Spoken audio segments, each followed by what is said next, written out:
सी southern gas company के deputy general manager Salman Abdul Siddiqui ने इंसानियत की खिदमत में मसरूफ़ मोहम्मदी ब्लड बैंक और थैलेसीमिया सेंटर का दौरा किया। मोहम्मदी ब्लड बैंक और थैलेसीमिया सेंटर के executive medical director doctor Mohammad Usman ने इनका इस्तकबाल किया।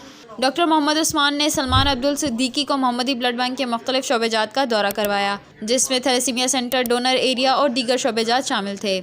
इस मौके पर मोहम्मदी ब्लड बैंक के executive medical director doctor Mohammad Usman ने सलमान अब्दुल सिद्दीकी को बीटा थैलेसीमिया के बारे में जामिया ब्रीफिंग दी। सलमान अब्दुल सिद्दीकी का कहना था कि मोहम्मदी ब्लड बैंक का दौरा करना इनके लिए बाइसे फ़ख्र है। सलमान अब्दुल सिद्दीकी ने मोहम्मदी ब्लड बैंक की तमाम इंतज़ामिया, डॉक्टर्स और मेडिकल स्टाफ को खराज तहसीन पेश किया। मोहम्मदी ब्लड बैंक के डायरेक्टर और फाउंडर मेंबर मोहम्मदी ब्लड बैंक के CEO सैयद मेहदी रिजवी ने मोहम्मदी ब्लड बैंक का दौरा करने और तारीफ़ी कलमात अदा करने पर सलमान अब्दुल सिद्दीकी का शुक्रिया अदा किया।